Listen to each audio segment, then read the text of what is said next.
Welcome.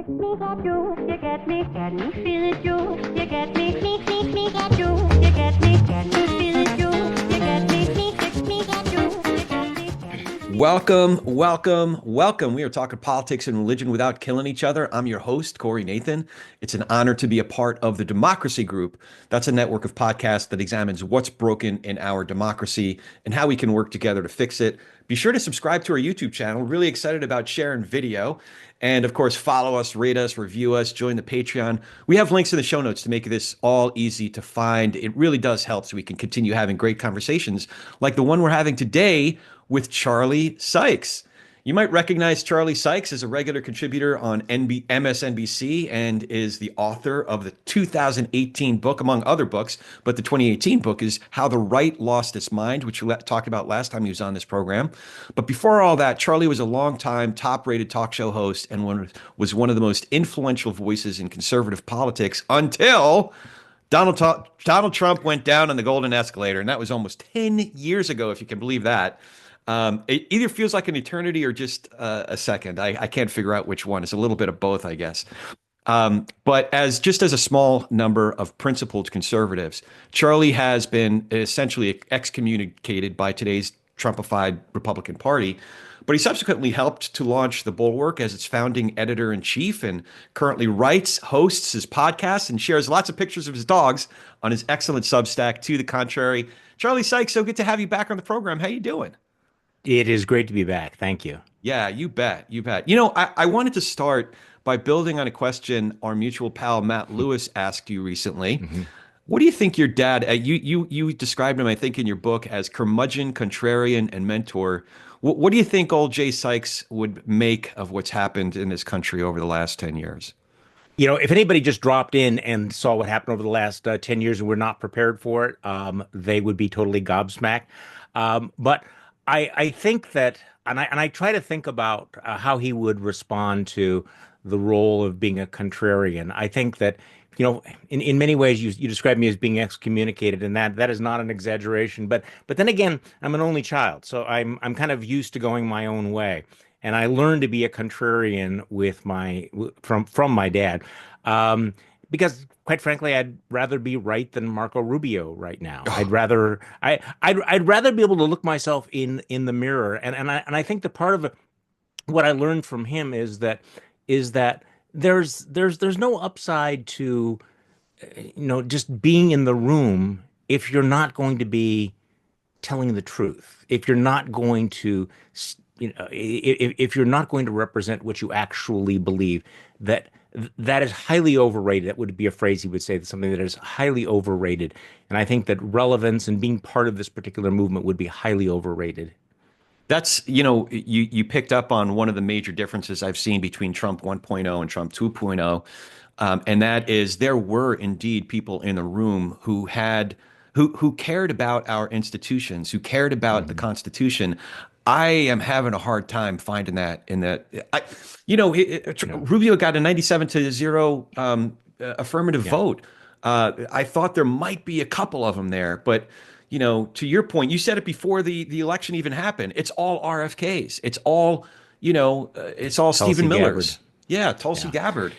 So no, you know, you said something a little while ago where you said, you know, it's been 10 years. Sometimes it seems like it's been a blink of an eye. Sometimes it feels like an eternity. And I feel that way too. You know, I was just going back and writing something about you know, something that I wrote or said back in 2015, believe it or not, about who Donald Trump was and what a terrible risk he was, and that I personally didn't want to put him in charge of the CIA, the Defense Department, and hand him the nuclear codes. And here we are 10 years later, and we've handed him all of those things, but also a Donald Trump that is angrier, more bitter, and unburdened by any sort of accountability. I mean, you have to ask yourself, you know, what were we thinking when we elected him in the first place? But then fast forward, what are we thinking now to put a convicted felon in office with broad immunity, knowing that he is in many respects literally above the law? And so there's a real fundamental difference between Trump 2.0 and Trump 1.0, but there's a through line. Donald Trump is who he always has been. And now we're seeing Donald Trump, who we need to take both literally and seriously. And it's Donald Trump without limits. And what is extraordinary to me, I mean, I'm sorry to give you a long answer here. I did know many of the people who rationalized being in the room during the first term. And frankly, that was defensible because they were able to stop some of the more awful things. And you think about who he surrounded himself with in that first term. And obviously, I was not a supporter, but there were grown-ups in the room. There were people like, General Mattis and people like General Kelly, my old friend Reince Priebus from Wisconsin. We could just go through Rex Tillerson, all of these people who I think were not simply creatures of Donald Trump. They're all gone now. There are no adults in the room. Now he has surrounded himself with the most slavish loyalists. And so we're getting everything raw and undiluted, but it's the same guy. Donald Trump's character has not changed. He's simply been empowered and emboldened. Yeah, that's you. I was watching some of those interviews from 2015, 2016, and then the first couple of years of the first administration. And at one point, you said he's 70 years old. He is who he is. He's not changing. Right. And you did point to some of those concerns. He's not the guy I want in charge of the FBI, in charge Yeah. of national security. But now. We have Tulsi Gabbard and we have Kash Patel, the guy who wrote about King Trump, So it's even Yeah. worse than that, Charlie. I was curious if I was curious, is this why you sorry, let me just rewind for a second. I got the sense when you were stepping away from the Bulwark that you want to spend more time in France, spend time walking the dogs. Is this what you saw coming? And is this why you continue to stay as active and as engaged as you are? Or what moves you at this point? Well, this is the story of our lives. We are living through this kind of history, and we're all called, I think, to respond to what's happening. And I think that the one luxury we don't have is indifference or to be disconnected with what's happening, because we are seeing the tectonic plates of the world shifting. I mean, I'm not going to say the word literally, but in terms of world affairs, but also in terms of what we are as an American. I don't know how you can't stay engaged with that sort of thing. And I think that, to your point of, thinking back on 2015, and I thought about this a lot. Why there were so many conservatives that eventually decided they were going to go along with Donald Trump. I mean, here in Wisconsin, there was a lot of resistance. We were not buying what he was selling. He lost this primary by double digits. But eventually they all came around. And I never did. And I think in part because I firmly and fundamentally believe that character is central to our politics. And that even if I agree with your policies, if you are a person who is has the emotional maturity of a 9-year-old, a narcissist, a chronic liar, somebody who is fundamentally deeply corrupt, I'm just simply not going to go along with all of that. Now, conservatives all believed that in the 1990s. Remember, during the Clinton years, Right. character, how important character was. And one of the great shifts in our culture and in our politics has been the abandonment by conservatives of the focus on character, just fundamental human decency. And I think that's hard to come back from. And it's accelerated. And with all the things that Trump has done, we've moved from one rationalization to another. I was thinking, I'm working on an article right now that my tentative title is Trump Derangement Syndrome Turns Out to Have Been Prophetic. Mm. There were a lot of people who would say, oh, but Charlie, let's just look at his tax cuts. Let's look at the policies. It's what we have fought for all of these years.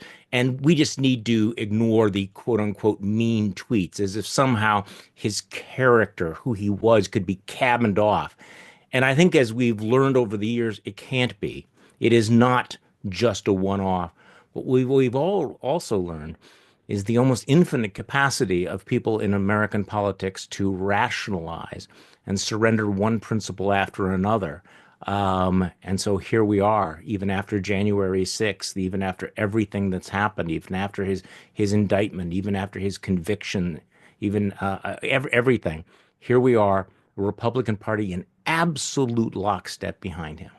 So you wrote, I think it was the day after the election, you said this is the hardest part about today, realizing that our fellow Americans saw all of that, watched all of that, listened to all of that, and still said, yes, that's what we want, that's who we are. So Mm, one of my main questions of how we get through this moment, or how we yeah. are productive in this moment, is how do you engage with friends, neighbors, relatives who said, yes, that's what we want? Or have you given up on a significant percentage of folks that used to be a part of your life? Well, I would say that a significant portion of the people who were once part of my life, we're taking a break from one another right now. We're seeing other people. That's what I told Paul Ryan. Yeah. We'll get back together. And the day after the election, it was I think the title on the piece was "This Is Us." The American people know who Donald Trump is. There were no illusions. The campaign did not obscure the essence of the man or what he was promising. It was pure, undiluted Trumpism, and they voted for it anyway. Now, obviously, there's a weakness on the part of the opposition, but it is a commentary on the American public. And I suppose I've gone through various times where I thought, you know what, I'm just done. I'm just done trying to argue with you about it. You cannot reason someone out of something they haven't reasoned themselves into. I'm coming back around though to realizing that there's a fundamental, and this is my hope. Okay, I'm going to be irrationally optimistic. Okay, Not we may have nauseously optimistic, but irrationally optimistic. both nauseously and irrationally Okay. optimistic. Is that there's a fundamental decency still in the American people, and that if you can appeal to that, if you just leave the top line off, Hmm. we still have shared values.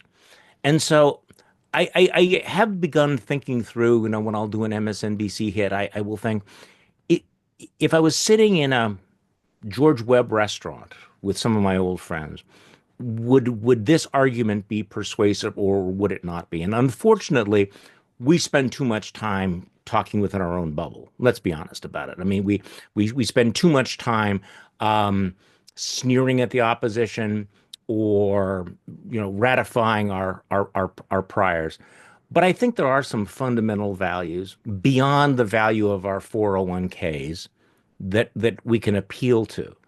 And what you're seeing right now is a Donald Trump who is no longer trying to appeal to anyone outside of his most narrow base. And so I think there's an opportunity there. And I hope that I can actually do this. This is one of the reasons why I wanted to go off on my own with the independent newsletter, um, because I think that I'm thinking of something that I said at a conference about a year and a half ago. I said, look, everyone in this country are not suddenly going to become Democrats. People are not going to change all of their principles. And if you expect it's part of this vast coalition of the decent that people adopt your whole ideology, that they go through the entire ideological buffet line, you're going to be disappointed because most people won't do that. That's not the way people are wired. But what you can do is find what are those shared values? What are you going to appeal to? And I and maybe after 10 years, the optimism is completely irrational. But I still think there's a possibility of doing this because many of the people that I talk to that may have supported Donald Trump would never trust Donald Trump to coach their kids' little league games, wouldn't hire him to be the principal of their school, would not invest their money with him. So there's a disconnect between our politics and our daily values, or at least I hope there is. Yeah. One of the conclusions that I drew from your book, and a number of talks that you gave after the book came out, I think it was in late 2018, um, is is is that partisan polarization has essentially trumped, if you will, all of these other virtues, all of these Right. other shared human values. Um, do you so? if I'm hearing you correctly, listen, I think that there's a certain Yeah. percentage of my friends or former friends or certain relatives, guys I used to be in Bible study with, that are just, no matter what he says, no matter what happens in the economy, no matter what the stock market says, or how, our place in the world, what's happening in Ukraine, it just doesn't matter. They're on the Trump train. As David French put it last Yes. week on our show, Mhm. there's just a certain dishonesty in people who are fully MAGA, right? So, but there is a percentage, and it's this last election was decided by a certain number of people that were either loosely Democrats, but just decided not to come out, Yeah. or people who are in the center, never Trumpers, or just generally in a pro-democracy coalition that were unmoved and decided not to come out. Several million people less Yeah. voted in 2024 than voted in 2020. So, do you think that that's the way? Is that the key to move those who are movable to save democracy? And is democracy savable at all? Well, yes, and if it is savable, that's how it's going to have to happen. And David is absolutely right. You're not going to change the hardcore MAGA types because the capacity of the human brain to rationalize is almost infinite. I mean, we should not necessarily be surprised by this. Also, by this point, there's a lot of sunken costs. People have gone along with a lot. Oh, So it's yeah. hard to say. I mean, after a while, if you voted for him twice, after you've looked the other way from January 6th, you don't care about the way he behaves, you don't care about a million people dying of COVID, you're in pretty deep. So what's it going to be? Okay, I've had it with the, continuing resolution, or I really disagree with his position on buying Tesla. No, there are people who I think are locked in. Then there are the people in the middle who see politics as cyclical, who don't necessarily see this as a crisis of democracy, and who basically say, I don't like what the Democrats are doing. I don't like what's happening with the economy. I disagree with certain policies and values. Therefore, I'm voting for the other side.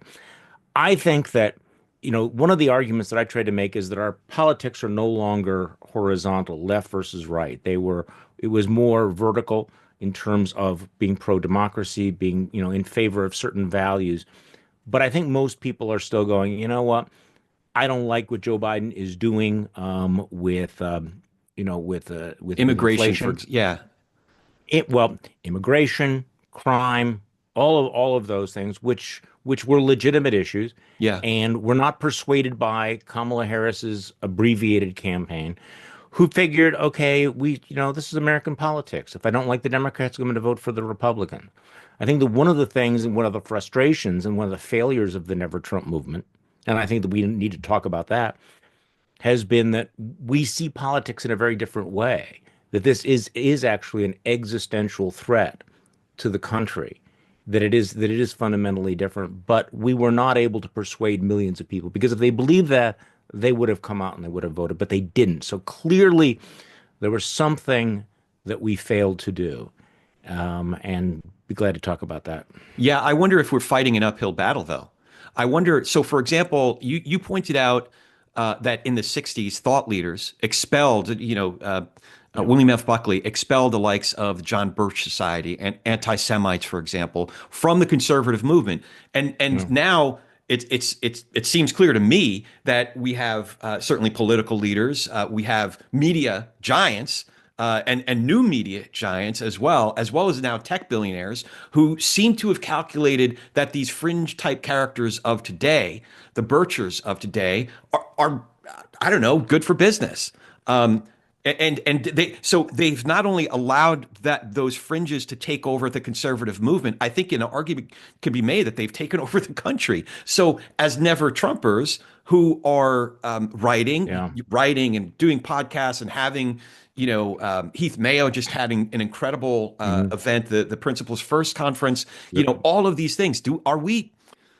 Is that the right way to go, to continue to build on that kind of movement and engaging today's culture in those kinds of ways? Or is there more that needs to be done, less that needs to, are we just barking up the wrong tree altogether?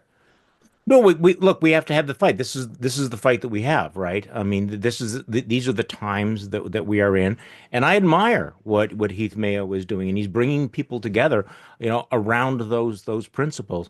But the history is important here, and I can't underline how genuinely shocking it was, and still is.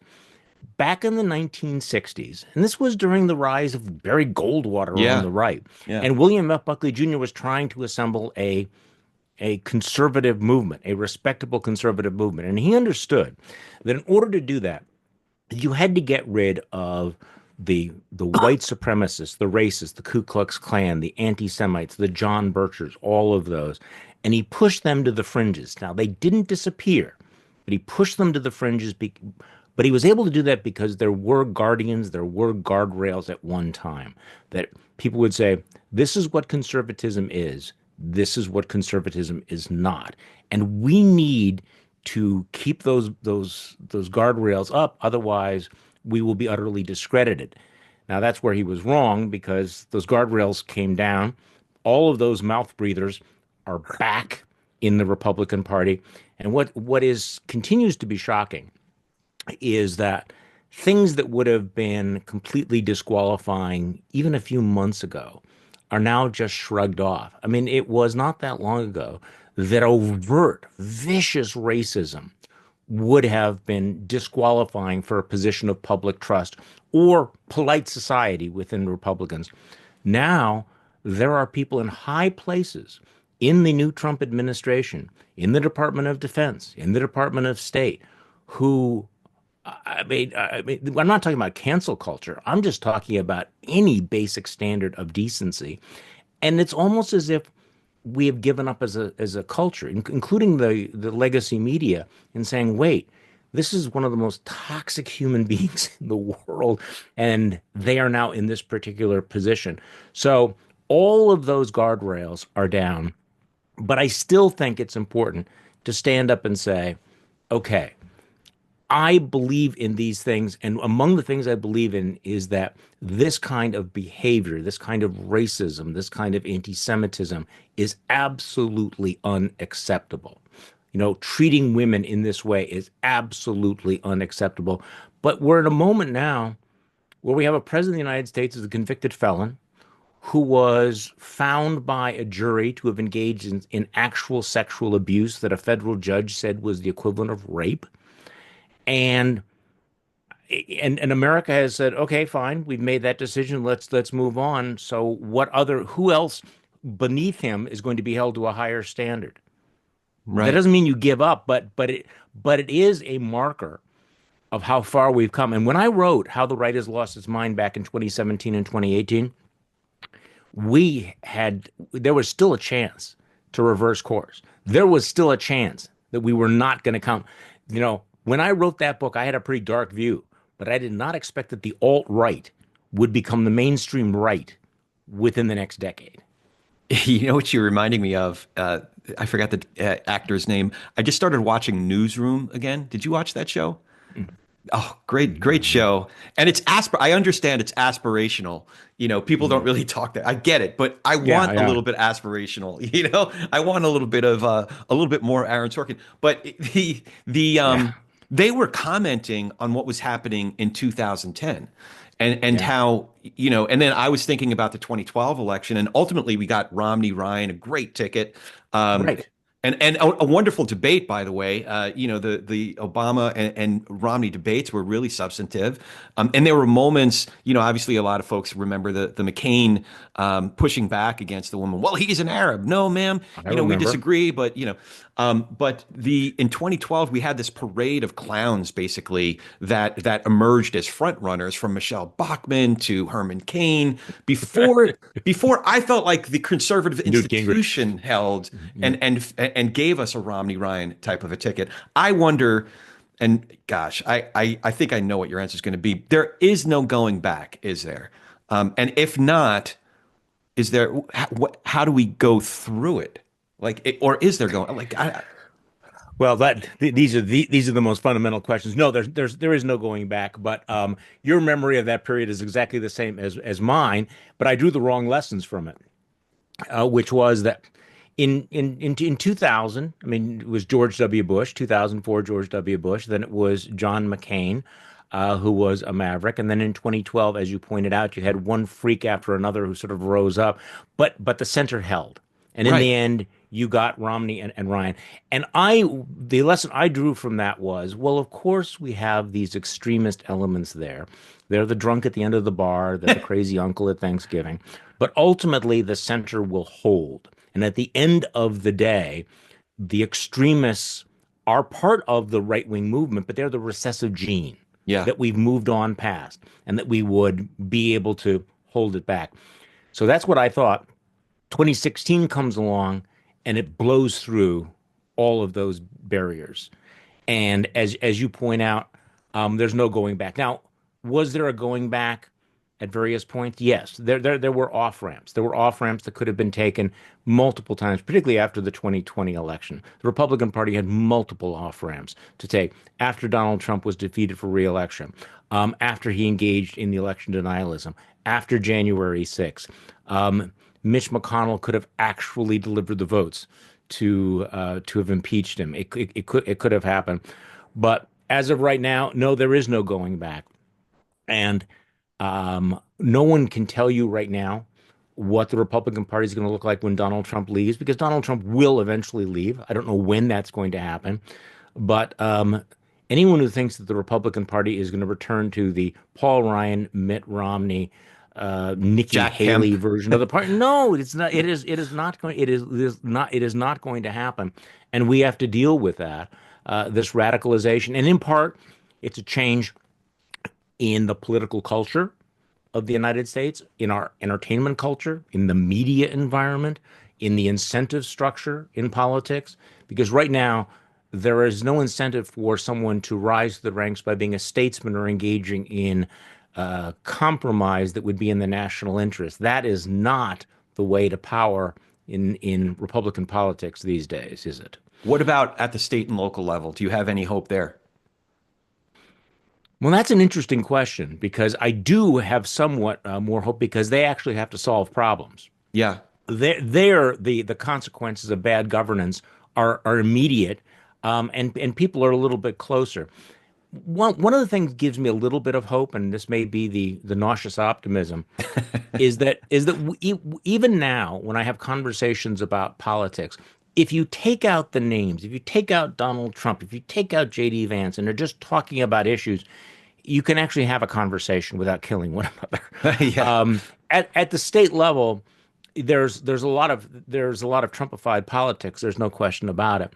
But there's also some room to engage in some of this debate. Now, unfortunately, you're seeing this at the local level as well. Here in Wisconsin, I was just talking with a former Republican county official who was saying that people from Charlie Kirk's Turning Point USA are taking over local Republican parties because they want to magnify at the local level. So there is that danger.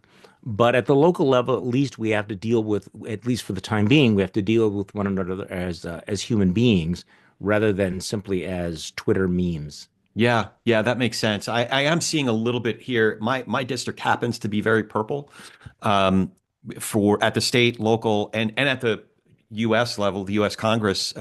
We just replaced the Republican Congress member Mike Garcia with a Democratic one, but it was a very closely held election. But we have a state senator who was just elected, Suzette Valladares, who's a Republican in California at the state legislature. I'm seeing some of the actions that she's taking in order to be attractive enough to some of those true purple people or even some of the blue people here in our district to have gotten elected to a Senate term.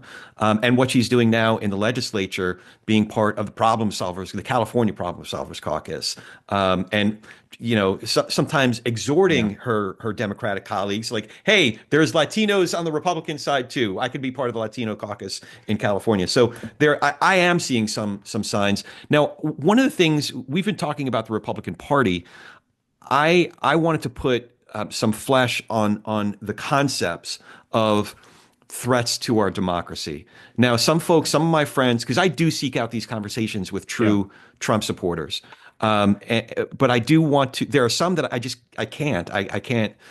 someone who tells me, for example, that I'm anti-Semitic. As a Jew with family in Israel, I'm anti-Semitic because I didn't vote for Trump. I can't be in that conversation. No. I don't know. I can't tell you exactly where the line is, but there's a line somewhere, and so I kind of recognize it when I'm there, and I have to back away. But I wanted to ask you about First Amendment rights. When I say I am really concerned about our First Amendment rights, some of my Trump supporting friends think I'm being hyperbolic. So I was hoping that you could tell me, are you concerned in a concrete way about certain freedom of speech, freedom of assembly, freedom of redress of grievances, freedom of the press? What specifically are you concerned about, and what are you seeing to give us this reason to be concerned? Or should I not be concerned?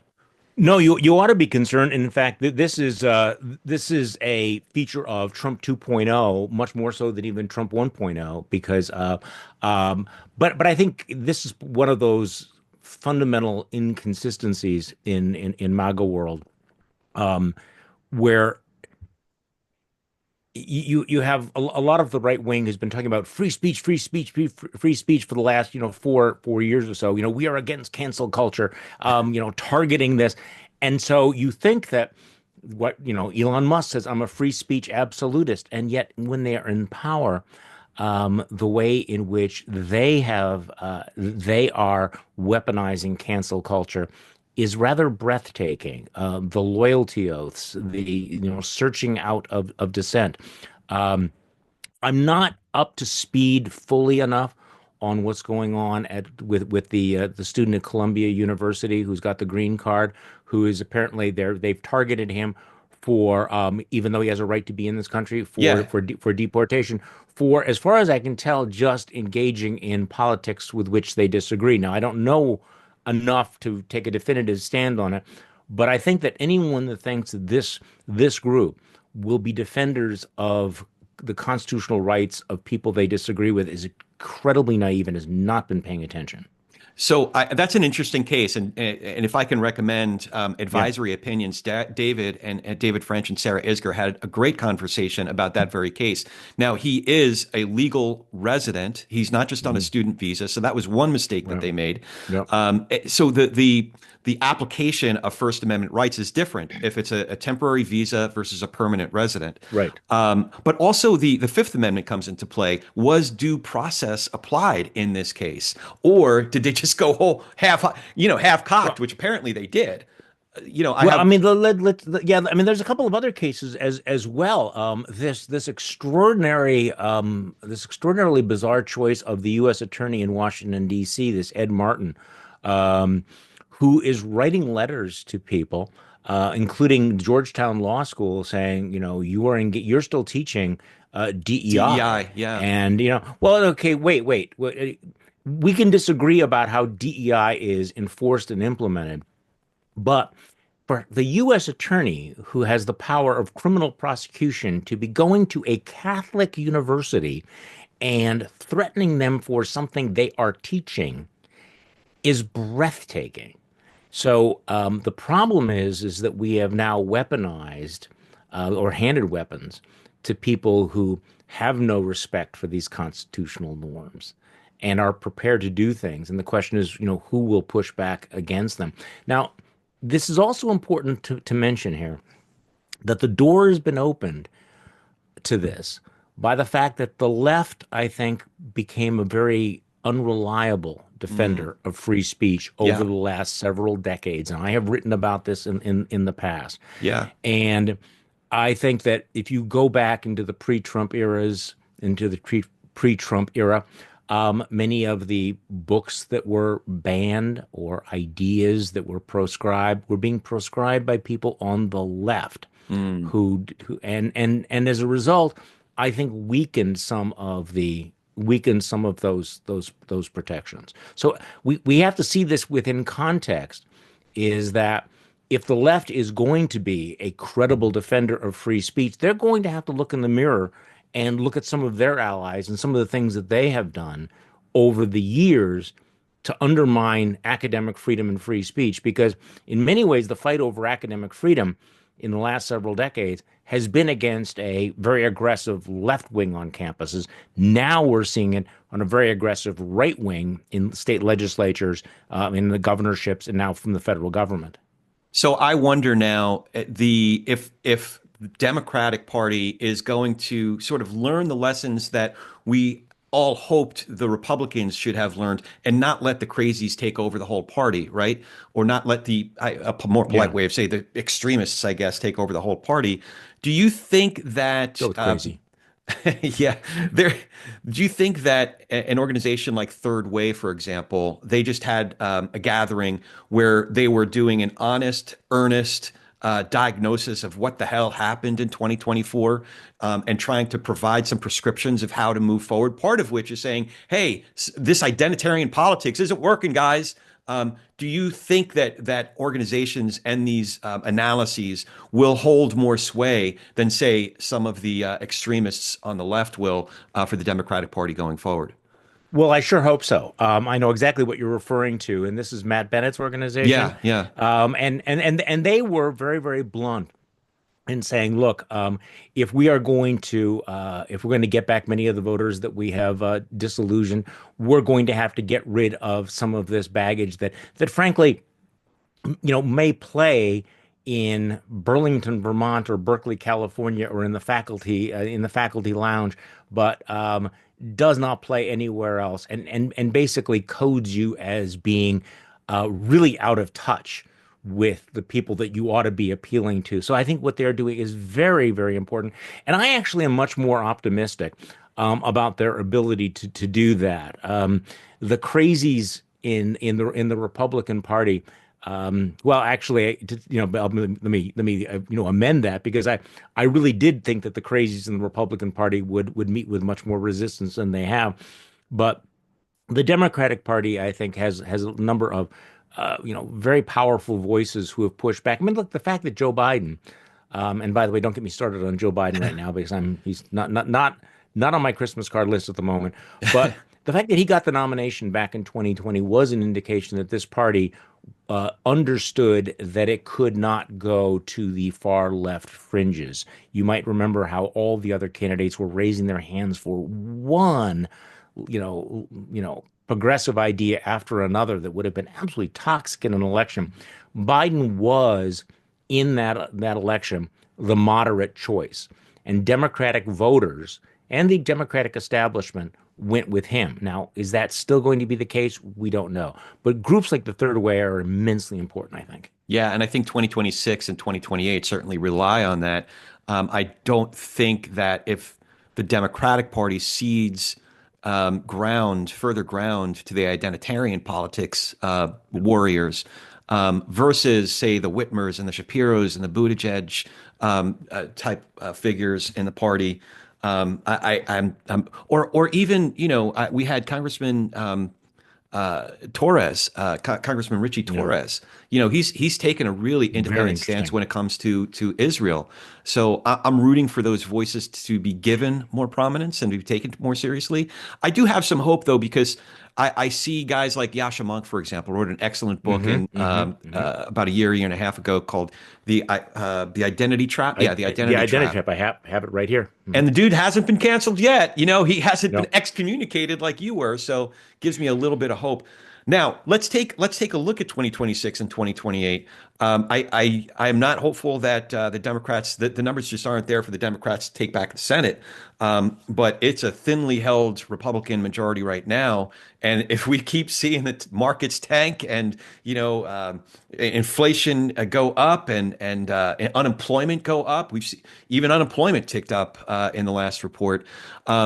Let's say that the Democrats win back majority of the House, but are you concerned also about the integrity of our elections going forward?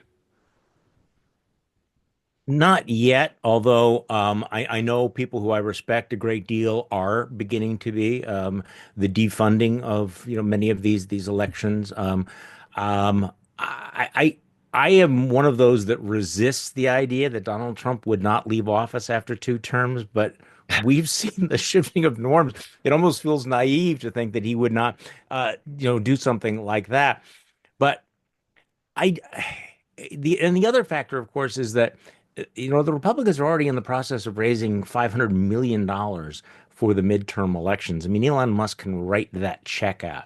So Yeah. I think the Democrats need to understand This thing is not simply going to fall in their laps. Now, having said that, because I'm always looking for historical analogies, and this moment right now feels a little bit like early 2009 Oh, I'm so when glad you didn't say everything was 1790 something France. no, no, no, no. Okay, well, I could do that too. I want to talk about the 1850s a little bit later with you, Oh, you okay. know, Oh, gee. about resolving problems without killing one another. Because the last time we really, really were divided, Yeah. we ended up killing each Oh, other. no. I just want to bring that up. No, Okay. I was thinking of 2009 when the Democrats had just surged into power. They had these super majorities, and Barack Obama was riding high. And then the Tea Party movement began. And you are starting to see this at some of the town hall meetings, but also you're seeing the phenomenon that I've seen from both parties over and over and over again, that a political party in power overreaches, overplays its hand, begins to tell itself, if we don't do everything right now, when will we do it? If not now, then when? And as a result, they will do things that far exceeded their mandate. And boy, does that describe what the Republicans are doing right now. What we haven't seen, I mean, we're seeing all of this chaos in Washington, all of these massive cuts, these departments being dismantled and everything. What we have not fully seen is the downstream effect, because those cuts are going to be felt in every single community. They'll be felt in Wyoming, in Montana, in Wisconsin, in Michigan, and in Pennsylvania. Elon Musk now talking about, and we have to cut Social Security and Medicare and those other entitlements. Those are called the third rails of American politics for a reason.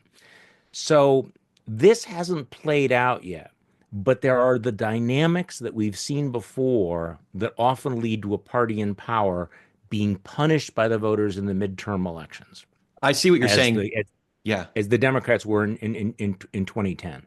Yeah, no, I see exactly what you're saying in 2009, 2010, that the economy still had not come out of the Great Recession. There was still a lot of work that needed to be done. So if there was political capital that needed to be spent, it needed to be spent with a laser focus on digging out of that recession, and it was spent on, the ACA, Obamacare. Right. The Democrats paid a significant price, as we remember in 2010. And I do see that happening now. I think Yeah. to call what happened in Yeah. 2024 a mandate is Yeah. is a grave mistake on the part of Republicans. Yeah, gosh. Well, there was a reason why Trump spent so much money and effort saying, "Hey, that Project 2025, have no idea what it is, Yeah, who these people are, have no interest in it." And what does he do? He gets into office and he implements it almost page by page. This is almost a classic example of saying, "No, I'm definitely not going to do that kind of crazy shit," and then doing it. yeah. And the kinds of things that are happening, I think, and again, if if if I thought that there was a great blueprint here that will lead to American prosperity at the end of the day, that would be a different story. I mean, when Ronald Reagan came into power, he got shellacked in the 1982 midterms, but they were putting the economy on the right track. This administration right now, day to day, keeps feeding chaos in a way that has not just rattled the markets, but I think will have long-term implications. And it's not clear how we get through all of that. This is So, this is the first time I started out as an old stockbroker, Series 7, Series mm, 63. It was a mhm, boiler room, mhm, 100%. mhm, But one of the lessons I did learn was how to see things through a stockbroker's lens. And what we've been seeing over the last few years is that, yeah, there have been corrections, but they're 1 or 2 day corrections. This is the first time I'm seeing it for a week. Now, it's just a week. It's just a week, but it's more than just a 1 or 2 day blip. So that tells me something else is happening, and some of the analysts that I follow are starting to say the R word, the recession word. So I wonder if that's a whole other conversation. I do want to ask you well, no, I though. mean, no, no, Okay, this is crucial because can Trumpism survive a recession? Because I remember through Trump 1.0, people kept saying, "Yes, this is terrible, Charlottesville and everything, but look at my 401k." right. This is a I do know some acquaintances who voted for Trump this time around, and their rationalization was because of the economy. Right. because of what he will do for the economy. It, and the problem with Trump is that almost everything is transactional or lightly held, but he's got a fetish for tariffs Hmm. and for trade wars. And I don't know that he's going to get him, that he's going to wean himself off of that. And what's interesting is that he keeps, again, I think he will continue pushing these trade wars. Um, they may be on again, off again, but the markets hate uncertainty. Yeah. And I think with Trump, you are going to get uncertainty at a very high level. So, Yeah. I still wonder though, even when there are very, very real consequences, to your point, what you said before is 1 million people died. There was a yeah. freaking worldwide pandemic, and yet Trump is magic, not Trump's fault. He did And it it's perfectly. forgotten. Yeah, it's completely It forgotten. feels, and RFK Jr. is the Secretary of HHS. Yeah. I mean, this is where we're in the bizarro universe. Is Yeah. that not only did we not learn our lesson from that, we have learned this toxic reverse lesson. Because what happens, we're talking about the tariffs and the recession. What, there's a lot of presidencies are derailed by things or defined by things that were not predicted. What happens if there's another worldwide pandemic? Right. Who has confidence in RFK Jr. and Donald Trump and JD Vance to manage the next pandemic? Yeah. So I do want to talk about how we move forward, but one more question. Since you brought up a worldwide pandemic, I do want to contextualize America's place in the world. You said on the conversation you had with Matt Lewis the other day, America is no longer the leader of the free world. And another way you put it, you reiterated it here in your March 3rd piece on To the Contrary. You said sometimes we need to step back and recognize that the tectonic plates of the world order have just shifted. That's a stark reality. It But I, is. I do think you're right. So what do you mean by that? Well, we've switched positions. My entire lifetime has the United States has been a leading force for freedom and democracy and a leader of the free world. And in the last several months, we've switched sides. When we had that United Nations vote a couple of weeks ago, we sided with Russia against our allies. We have now decided that we are no longer going to be leading the coalition of the willing. It was almost that And UN vote was almost comic, comedic yeah, because it was so tragic. Because there were certain countries, I think it was it was. Iran that abstained. Yeah, right. It's China. kind of like Hitler standing on the side and saying, "Oh yeah, that's some bad shit. I can't go along with that." Yeah, that's Like exactly no. what are we That's the way talking it felt. about? It's like, wait, what's going to happen? Because and the world order has changed. Does anyone believe the United States would stand by Taiwan any longer? Look, we're sitting here having this conversation where Donald Trump is ripping Canada, launching trade wars against Canada on off, depending on which hour of the day it is, alienating most of our democratic allies, while engaging in this weird bromance with Vladimir Putin and the world's authoritarians. He obviously admires the Viktor Orbáns of the world much more than he would admire, say, the Prime Minister of Great Britain. This is an amazing moment in American politics. And I know that there's always the tendency to try to rationalize, well, this is just Donald Trump's personality or anything. But the United States, the leadership of the United States is not an optional thing for the free world. And there will be tremendous consequences because the rest of the world is looking at the United States and saying, really for the first time since World War II, we're not sure we're on the same side. You are no longer a reliable ally. Can we rely on you or trust you in the future for our own defense? Yeah. And it's hard for me to imagine many of the world's democracies saying we can trust the United States, we can rely on them. We are joined at the hip, and the consequences for nuclear proliferation, for future alignments, is going to be dramatic. Yeah. Now, if I wanted to be a real looking for, some green shoots here, it is that the European leaders, European countries have stepped forward into the breach and Yes. said, okay, we can't count on the U.S., so we are going to band together and come to the support in this instance of Ukraine. It's But amazing. man, Yeah. I got to work really hard to find some green shoots in this one. Well, that's what I would go to. And and Europe is not without resources. I did a podcast recently with somebody who was pointing out that Norway is basically the Saudi Arabia in terms of money of Europe. And if they so there are the resources there. On the other hand, there's a lot of reasons in history to not want to put the fate of the world on the backs of the Germans Yeah, yeah. or the French. Sorry. Well, yeah, I'm trying not to go to the 1790s, man. Come on, help me out. Yeah. Well, okay, so moving forward, I mentioned a few Democrats earlier, or perhaps there's a new breed of Yeah. Republicans, or maybe there's a third forward party has got some of their candidates elected in this last election at the state and local levels. Um, are there certain leaders that you're looking at in any of those categories, or is Matt Lewis onto something? Say at the for president, he suggests maybe it has to be somebody completely different, like a Mark Cuban or The Rock. I don't know. What do you think about that?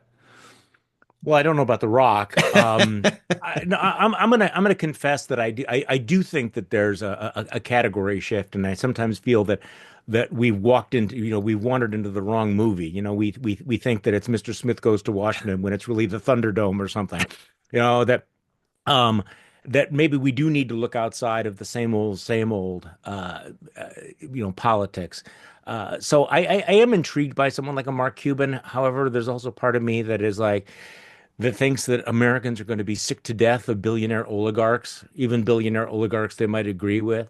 And I think this is one of the disturbing things about our culture right now, and the the cognitive dissonance of this populist uprising that is now dominated by billionaires who, one after another are taking the knee. We are in an age of grift and of graft and of the superpower of the oligarchical class, which is, I know it makes me sound like an old-fashioned Marxist rather than a conservative, but um, I don't know. I mean, so that's part of my resistance to saying that we just need our own billionaire. But I do think that somebody outside of politics might be what we're looking for. Whether the Democrats are ready for that, the I have to say that the Democrat, the Democratic response so far has been so uneven. Hmm. Chuck Schumer dancing, "We will win, we will win." Much of the geriatric set going through the motions as if everything is completely normal. And you do kind of look around and go, okay, what is the next wave going to look like? Because Donald Trump was a category shift. Donald Trump was out of absolutely any mold of what we expected was coming. Yeah. And maybe that's what's going to have to happen to break this fever, unless, of course, we all kill each other first. Right. So David Frum, who I know you've uh, consider a colleague and I read his material, recently Mhm. exhorted the broad pro-democracy coalition. He said, build unity from the center rather than indulge the factionalism of the ultra Wow. left. So, and we talked about this already, but my question is, yeah, I agree, but how? How do we do that? Well, I could not agree more strongly with that. I mean, that has got to happen. And I think part of it is to sit down and go, okay, do you actually believe that we are facing an existential threat? Because if you do, then act like it. Hmm. And if you do, that means that you're not simply going to be indulging your ideological priors. You're not going to be simply, scratching your itch. You're going to figure out, how do you prevail? And anyone who thinks that extreme left-wing politics is going to turn red states blue, or do I have this backwards here? Red states blue or Yeah. purple states, Yeah. is naive. And I guess the question is, it's no longer simply the game. I sense more pragmatism on the part of Democrats, at least for the moment. On the other hand, look, the left has their own bubbles, and we have seen this.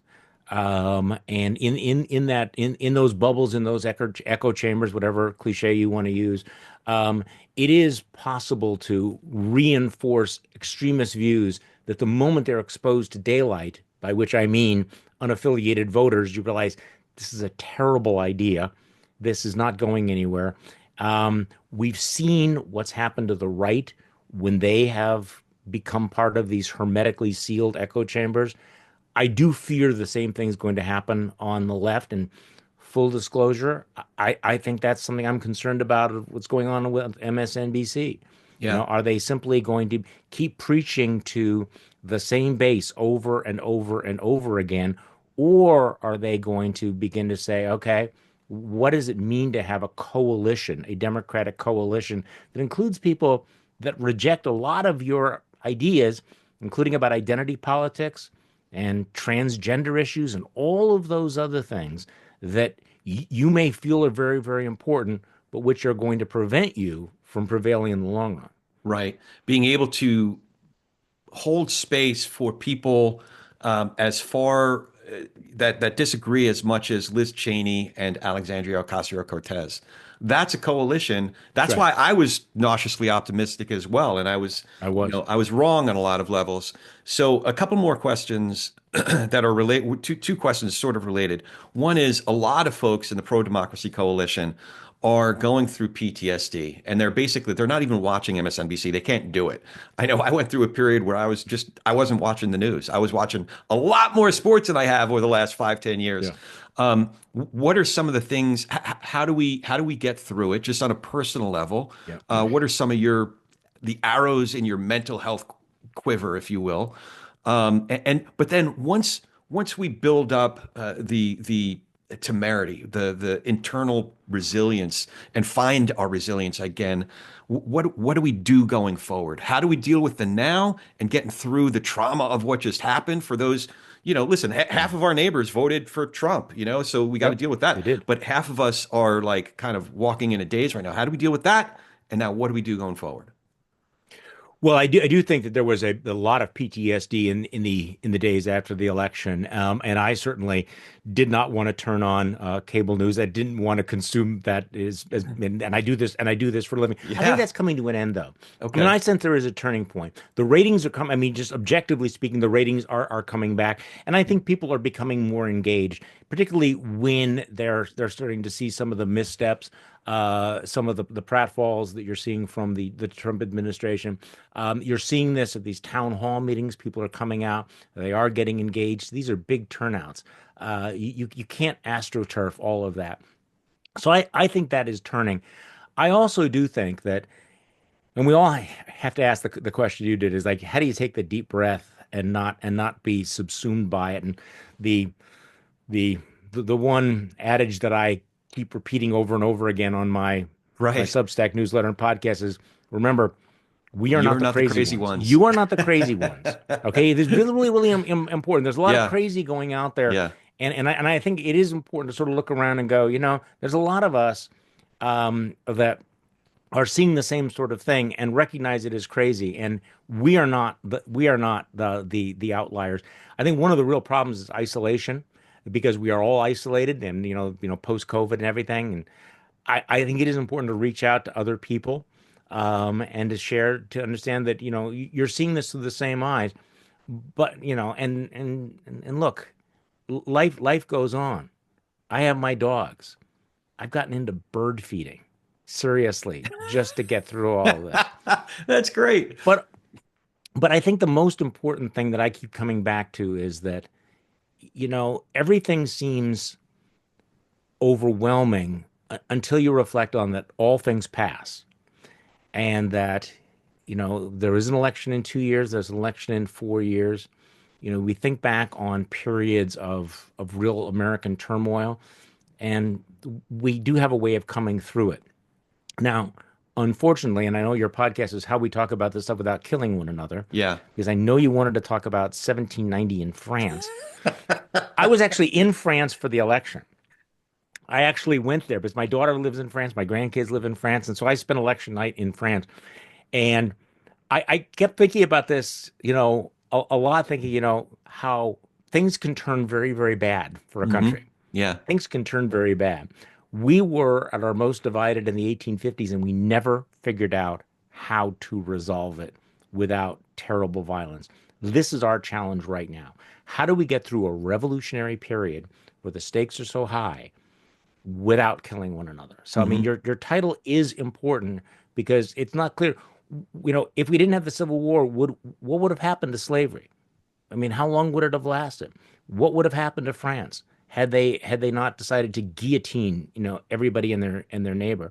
So I keep coming back to the nothing lasts forever. I think one of the advantages of being a little bit older is that we think back on things that we thought were just consuming and now are decades past, right? I mean, we lived through the 60s, we lived through the 70s, we lived through other things. This is not, Donald Trump is not going to be around forever. JD Vance is not going to be around forever. They're going to be around for a long time, but not forever. So I think people need to keep that in mind and to sort of decide what your core is, what you actually believe, so that at the end of the day, when you come out of this, you can look at yourself or look at your grandkids and say, okay, this is what happened, and this is what I did, and this is what I didn't do. And I think about that all the time. Mm. Yeah, I think about it too. My kids are now all in their 20s, 24, 21, and 20. So it's not that far off where I have to look them in the eye and say, this is what's happening in the world, or think about if they have kids, having conversations with them in 20 years. And this is what was happening in our country at that time, and kind of recognizing that, and that's what we do about it. So you've sort of been answering this question all along, Mm. but I do want to ask it sort of on point. The TP&R question: what do you think each of us can do to be able to share space with, have better conversations with, perhaps even nurture relationships with people across our differences? So that's people who have different backgrounds and beliefs than we do, get their news from different sources than we do. How can we do better at talking politics and religion without killing each other, or is it even possible? It is possible, and my practical advice would be: don't talk about Donald Trump, don't talk about any of the names, don't talk about the elections. Find an area of shared values and establish that common human experience, because that's not that hard. Yeah. That's not that hard. Now, it may break down when you get to it. I mean, one of the most frustrating parts of the debate is realizing we agree on this, we agree on this, we share the values, we're good people, we want the best thing for our children and our country. And then the other person veers off and says, and that's why I'm voting for, Donald Trump. Well, the longer you can postpone that break, the better. Because I do think, again, if you think through some of the things, like what does motivate people, there are the crazies, but most of the people that you're talking about having relationships with are not crazy. They are just maybe committed temporarily to this agenda. Hmm. So again, this may be naive. I have a mixed record on all of this, but I find that when I say to them, I agree with you on this, we share this belief about this. This is what we think about what God wants us to do. This is what we think makes for a good person. How do we reconcile all of that? We can establish at least that sense of that shared sense of the assumption of goodwill. And this is an experience I had as a conservative talk show host after the 2016 election, and I was pushed into the MSNBC green room with people who are very different politically than me. And what I found was that once you create an assumption of goodwill, you Yeah. can disagree about almost anything. And going forward, even if it's an assumption of goodwill because you all love dogs, Right. because at that point, once you establish a relationship, you can disagree about politics. The problem with our politics right now is that most of it is online or it's impersonal. And so I don't have to deal with you as a human being. I can just swipe left and be done with you. Whereas if you actually have a relationship with a person and you kind of know that, you come from a shared moral universe, Yeah. then you can have these conversations, I think. Yeah. Just today, I was seeing Kristen Cobes Dumais singing the praises of Bill Kristol. Two people that 10 years ago couldn't have been further apart. Exactly. I think, or Right. the set of conversations that Joe Walsh and Fred Guttenberg have been having on gun legislation. And that's completely on point. They said that once they were in those green rooms and assumed the goodwill of each other, they began Right. to talk about their shared values. To your very much to your Exactly. point. Second to last question: do you have any questions for me? How hopeful are you?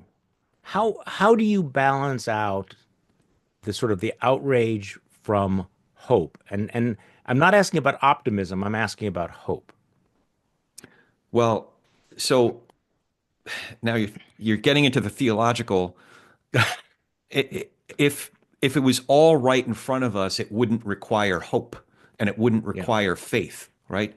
So it's harder for me to even have a sense of hope at the macro level, but at the micro level, when I go to the local, and I there's this guy that we're in a business group together, and we see each other at the local on Friday afternoons. And he's always wearing either his, 45, 47 hat or clean up on aisle 46 hat. Oh, It's, so he's out there, in some ways, but he's my pal. And I don't want to apologize for it. But so last week I started with Ukraine. I came in and I said, okay, I can be persuaded about, and I found a few things that I thought that maybe we were on common ground. So, for example, European leaders and European countries stepping up in terms of their mhm. participation and support of Ukraine.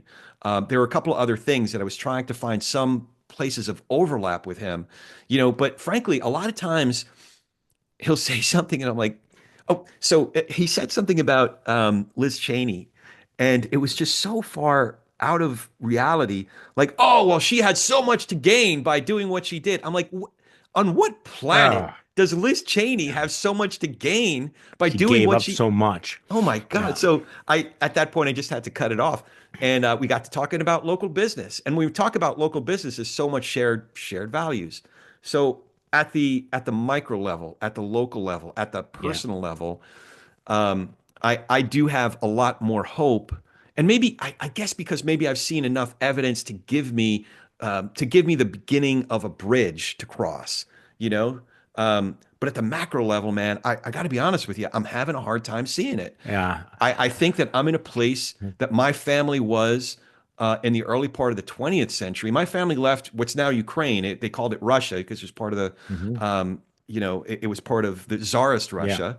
And they landed on Ellis Island on March 3rd, 1921. And I think that we may very well be in a similar place that my family was in the early part of the 20th century. So, yeah, it's a I, very Jewish I, answer on my part. On the one hand, on the no, other no, hand. no, I worry about the same sort of thing, but you're a better person than I am, Corey, because I couldn't get past the hat. I'm Clean. seriously. I know the guy see, I can see past the hat because I know the guy. I know him personally, Yeah. Right. and there's so much more for me to see beyond just the hat. And it's still annoying. I still want to smack him around, just but he puts a smile on my face because I Yeah. know I know where it's coming from on a deeper level. Anyway, before we go, I want to make sure folks can find To the Contrary and follow your work and your podcast and get all the pictures of the dogs. I got to see, one Yeah. of them in the frame here before we hit record. So how can we find you and all the great work that you're doing, Charlie? Well, again, just look at Charlie Sykes at Substack. Substack has become a really good, I think, and viable alternative to what's happened to much of the rest of the social media. And just about a month ago, we started doing a podcast. We do it 3 times a week, and you can find it either on my newsletter or, well, on Apple Podcasts, wherever you get your podcast, and on YouTube. So check us out. Good stuff. Good stuff. Now we covered a lot. Is there anything important we haven't discussed that you'd like to add before we close? No, I think we've discussed it, and I think part of it is just the challenge of getting through very troubling times. And there's a difference between optimism and hope. Optimism is just the belief things are going to get better. Yeah. Hope is something like, no, if we fight and we stay true to certain things, maybe things will get better. So I'm hopeful. I wish I was more optimistic. Yeah, yeah. Well, I do appreciate that because sometimes I get to have a conversation with someone like you and we get to do some important things, continue to diagnose where we are, what's the reality of where we are, but also what can we do about it. So I Yeah. appreciate your contributions today. And it's a real thrill for me to get to talk to you. So I really appreciate you coming in. Thank you. I really enjoyed it. Thank you very much. You bet. And as always, if you dig what we're doing here, remember to follow the show, write that review. We could really use some more good reviews. And now you can watch the conversations on YouTube or support us on Patreon. It's youtube.com/@politicsandreligion or patreon.com/politicsandreligion. Everything really does make a difference. So thank you for all of it. Now go talk some politics and religion, but with gentleness and respect, even with that guy with the clean up on aisle 46 hat. And have a great week.